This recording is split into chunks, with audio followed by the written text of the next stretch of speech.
मित्रों, साल 2025 का दूसरा चंद्र ग्रहण 7 सितंबर दिन रविवार को लगने वाला है। यह चंद्र ग्रहण भारत में साफ साफ रूप से देखा जा सकेगा, लेकिन भारत में यह कितने बजे लगेगा और इसका सूतक का समय क्या होगा, साथ ही यह चंद्र ग्रहण कब समाप्त होगा, सारी जानकारी आज के इस वीडियो में मैं आप सभी को बताने वाला हूं। साथ ही आज के इस वीडियो में मैं आप सभी को बताऊंगा कि चंद्र ग्रहण के दौरान आपको क्या करना है और क्या नहीं करना है, और इसके साथ ही मैं आपको बताऊंगा कि चंद्र ग्रहण के समय गर्भवती महिलाओं को कौन कौन सी सावधानियां जरूर बरतनी है, क्योंकि इस दौरान नकारात्मक शक्तियां अपने पूर्ण प्रभाव पर होती हैं। तो इस दौरान गर्भवती महिलाओं को क्या करना है और क्या नहीं करना है, साथ ही उन्हें कौन से ऐसे उपाय जरूर करने होंगे ताकि उनका होने वाला जो शिशु है उस पर चंद्र ग्रहण का दुष्प्रभाव एकदम सुरक्षित रहे। तो मित्रों इस वीडियो के माध्यम से आप सभी लोगों को साल 2025 के दूसरे और महाचंद्र ग्रहण की संपूर्ण जानकारी मिलेगी, इसीलिए इस वीडियो को लास्ट तक जरूर देखिएगा। साथ ही इस वीडियो को देखने के बाद में आप ज्यादा से ज्यादा अपने पड़ोसी और रिश्तेदारों के साथ इस वीडियो को शेयर करना भी बिल्कुल मत भूलिएगा। साथ ही चंद्र ग्रहण की इस वीडियो को लाइक करके हमारे चैनल सब्सक्राइब जरूर कीजिएगा, ताकि आने वाली हर एक वीडियो सबसे पहले आपको संपूर्ण जानकारी के रूप में मिल सके। तो मित्रों, साल 2025 में कुल 4 ग्रहण हैं, जिनमें से 2 सूर्य ग्रहण और 2 चंद्र ग्रहण है। और इस साल 2025 में जो पहला चंद्र ग्रहण था वह 14 मार्च को लग चुका है, और अब साल 2025 का यह दूसरा और अंतिम चंद्र ग्रहण 7 सितंबर दिन रविवार को लगने जा रहा है। पर मित्रों, यह कोई मामूली चंद्र ग्रहण नहीं होगा, बल्कि एक महाचंद्र ग्रहण होगा, जिसका न केवल पूरी दुनिया के ज्योतिष पंडित बल्कि एस्ट्रोलॉजर भी बेसब्री से इंतजार कर रहे हैं। आपको बता दें कि ज्योतिष शास्त्र में चंद्र ग्रहण को अशुभ घटना के रूप में देखा जाता है, क्योंकि चंद्र ग्रहण के दौरान चंद्रमा पीड़ित अवस्था में होते हैं और अशुभ फल देते हैं, क्योंकि इस समय चंद्रमा की जो शक्ति है वह बिल्कुल ही क्षीण होती है। इस दौरान कई ऐसे कार्य हैं जिनको करना बिल्कुल ही वर्जित होता है। खास तौर पर जो शुभ कार्य हैं उन्हें चंद्र ग्रहण के समय बिल्कुल भी नहीं करना चाहिए। आपको बता दें कि चंद्र ग्रहण एक खगोलीय घटना है। जब पृथ्वी सूर्य और चंद्रमा के बीच में आती है तब इसे ही चंद्र ग्रहण कहा जाता है। आपको बता दें कि साल 2025 में 7 सितंबर को लगने वाला यह चंद्र ग्रहण एक पूर्ण चंद्र ग्रहण होगा। इसमें पृथ्वी चंद्रमा को पूरी तरीके से ढक लेगी, और 7 सितंबर का लगने वाला यह चंद्र ग्रहण भाद्रपद मास के शुक्ल पक्ष की पूर्णिमा तिथि को लगेगा। चलिए अब जान लेते हैं कि 7 सितंबर को लगने वाला यह चंद्र ग्रहण कहां पर दिखाई देगा। तो यह चंद्र ग्रहण भारत के हर शहर से साफ साफ देखा जा सकेगा, और भारत के साथ साथ यह चंद्र ग्रहण संपूर्ण एशिया, ऑस्ट्रेलिया, यूरोप, न्यूजीलैंड, पश्चिम और उत्तरी अमेरिका, दक्षिणी अमेरिका और अफ्रीका के पूर्वी क्षेत्रों में दिखाई देगा। और अब बात कर लेते हैं इस चंद्र ग्रहण के समय की।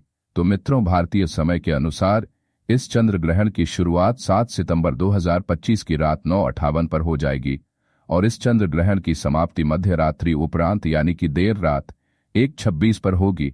इस चंद्र ग्रहण की कुल अवधि लगभग 3 घंटे 222 तक रहेगी। और बात कर लें इस चंद्र ग्रहण के सूतक काल की, तो देखिए, जब सूर्य ग्रहण लगता है तो उसका जो सूतक काल होता है वह 12 घंटे पहले से मान्य होता है, लेकिन चंद्र ग्रहण में सूतक काल 9 घंटे पहले से ही मान्य होता है। और क्योंकि यह चंद्र ग्रहण भारत में दिख रहा है, इसलिए भारत में भी इस चंद्र ग्रहण का सूतक काल बिल्कुल ही मान्य होगा। इस बात का आप थोड़ा सा ध्यान रखिएगा। बात कर लें सूतक काल के समय की, तो आपको बता दूं कि इस चंद्र ग्रहण का सूतक काल की शुरुआत 7 सितंबर 2025 की दोपहर 12:49 पर हो जाएगा, और सूतक काल की समाप्ति ग्रहण के साथ ही 7 सितंबर 2025 की मध्य रात्रि उपरांत यानी कि देर रात 1:26 पर होगी। इसलिए मित्रों, इस बात का खास रूप से ध्यान रखिएगा कि भारत में सूतक काल और ग्रहण के सारे नियम मान्य होंगे।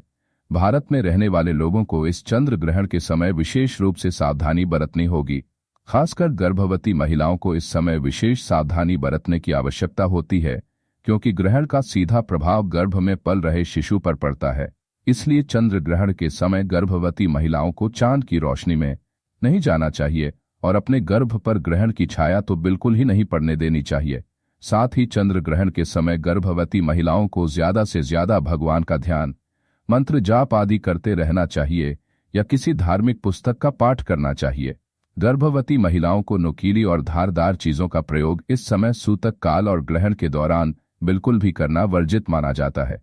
गर्भवती को ग्रहण में गलती से भी देखना नहीं चाहिए। मित्रों, ग्रहण के समय गर्भवती महिलाओं को किसी भी बात की टेंशन नहीं लेनी चाहिए और इस दौरान गर्भवती महिला को झुककर भी कोई भी काम नहीं करना चाहिए। इस समय सुई धागे का इस्तेमाल न करें और ना ही बुनाई करें। ऐसा माना जाता है कि ग्रहण के समय प्रेग्नेंट महिला को धातु से निर्मित चीजों का प्रयोग भी नहीं करना चाहिए और ना ही उन्हें इस समय शरीर में धारण करना चाहिए। संभव हो तो ग्रहण खत्म होने के बाद गर्भवती महिला को स्नान अवश्य ही करना चाहिए और ग्रहण के दौरान अपने पेट पर गेरू का लेप अवश्य ही करके रखना चाहिए। अगर आप बीमार हैं तो किसी कारणवश स्नान ना कर पाएं, संभव ना हो तो कम से कम अपने ऊपर गंगाजल का छिड़काव अवश्य ही करें और अपने कपड़े अवश्य बदल लें। ग्रहण के दौरान गर्भवती महिला को खाने में छोंक और तड़का भी नहीं लगाना चाहिए। खाने को जितना साधारण रखें उतना ही बेहतर होगा। इसके अलावा बता दें कि ग्रहण के समय पति पत्नी को शारीरिक संबंध भी नहीं बनाने चाहिए।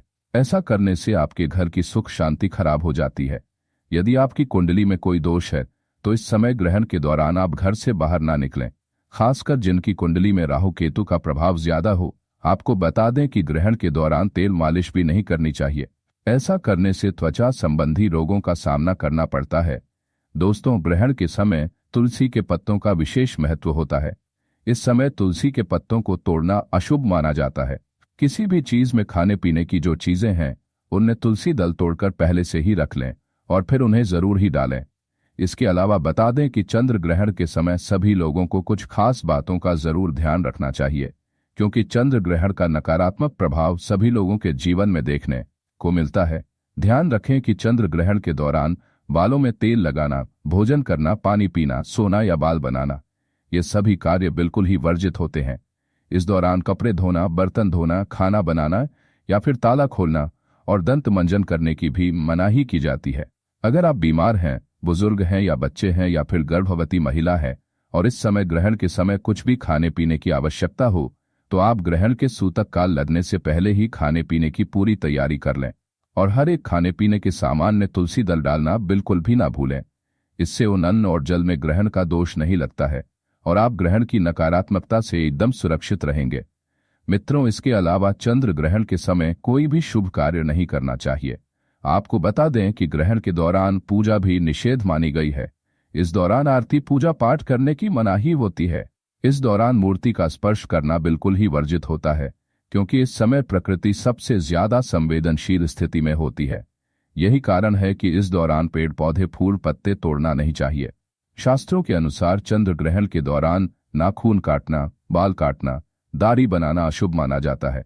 आप ग्रहण के समय मांस, मछली, मदिरा आदि का सेवन भी ना करें। ग्रहण की अवधि में यह सब चीजें नहीं खानी चाहिए। सिगरेट और शराब जैसे नशीले पदार्थों से भी बचना चाहिए। चंद्र ग्रहण के दौरान आपको किसी भी तरह का मनोरंजन भी नहीं करना चाहिए। कुछ लोग टाइम पास करने के लिए जुआ या ताश आदि खेलते हैं, जो कि बहुत ही गलत होता है। आपको बता दें कि ग्रहण के समय किसी दूसरे का दिया हुआ अन्न भी नहीं खाना चाहिए, वरना आपके ऊपर भार पड़ता है और 12 वर्षों का पुण्य नष्ट हो जाता है। एक बात का ध्यान रखें कि ग्रहण के दौरान बाहर का खाना भी नहीं खाना चाहिए। इस दौरान सोना नहीं चाहिए, लेकिन गर्भवती महिला, बूढ़े और बच्चों पर यह नियम लागू नहीं होता है। मित्रों, ग्रहण के समय जितना हो सके ईश्वर का ध्यान करना चाहिए। ग्रहण के समय लड़ाई झगड़ा भी नहीं करना चाहिए। इस दौरान झूठ, कपट, बुरे विचारों से परहेज करें। ग्रहण काल में मन और बुद्धि पर पड़ने वाले कुप्रभाव से बचने के लिए आपको ज्यादा से ज्यादा भगवान का नाम जप करना के लिए आपको ज्यादा चाहिए या किसी मंत्र का जाप करना चाहिए। आप चंद्र ग्रहण के दौरान चंद्रमा के मंत्रों का जाप करें। एक मंत्र मैं आप सभी को बता रहा हूं, इसे आप कहीं नोट कर लें और चंद्र ग्रहण के दौरान आप इसका जाप कर सकते हैं। मंत्र है ओम चंद्राय नमः या फिर ओम सोम सोमाय नमः। मंत्र का जाप कर सकते हैं और ग्रहण समाप्त होने के बाद गंगाजल डालकर स्नान अवश्य करें। पूरे घर में झाड़ू और पोछा लगाएं। गंगाजल का छिड़काव घर के मंदिर से लेकर घर के हर एक कमरे में जरूर ही करें। इसके बाद आप किसी जरूरतमंद, गरीब या ब्राह्मण को अन्य धन और वस्त्र का दान करें। इससे आपको पुण्य की प्राप्ति होगी। और अब बात कर लेते हैं चंद्र ग्रहण के दौरान आप किन उपायों को करके अपने जीवन के हर एक प्रकार के कष्ट से मुक्ति पा सकते हैं और अपनी मनवांछित इच्छाओं को पूर्ण करवा सकते हैं। देखिए, इस दौरान प्रकृति बहुत ही संवेदनशील होती है। इस दौरान किया गया कोई भी उपाय कभी विफल नहीं जाता है। तो इस समय आप धन लाभ के लिए ग्रहण के समय श्री सूक्त का पाठ करें। इससे धन के कई तरीके से लाभ होते हैं और पैसे रुपए से जुड़े हुए जितने भी ब्लॉकेज आपके जीवन में, आपकी कुंडली में लगे हुए हैं, वह अपने आप ही खुल जाते हैं। सुख समृद्धि के लिए ग्रहण के समाप्त होने के बाद गाय माता को गुड़ और रोटी अवश्य ही खिलाएं। इससे घर में सुख समृद्धि की प्राप्ति होती है। नजर दोष से मुक्ति पाने के लिए ग्रहण के बाद काले तिल और सरसों के तेल का दीपक पीपल वृक्ष के नीचे जरूर जलाएं। इससे नजर दोष की समस्या से आपको मुक्ति मिलती है। चंद्रमा के दोष कुंडली में मानलिक दोष हो या फिर चंद्र दोष हो तो इसके निवारण हेतु ग्रहण के समय चंद्र मंत्र का जाप करें और चांदी के बर्तन में दूध भरकर शिवलिंग पर अर्पित कीजिए। इससे चंद्र दोष बिल्कुल ही समाप्त हो जाएगा। स्वास्थ्य लाभ हेतु अगर घर परिवार में कोई बहुत ज्यादा बीमार रहता है तो ग्रहण समाप्त होने के बाद स्नान कर गंगाजल छिड़कें और भगवान विष्णु का ध्यान करें।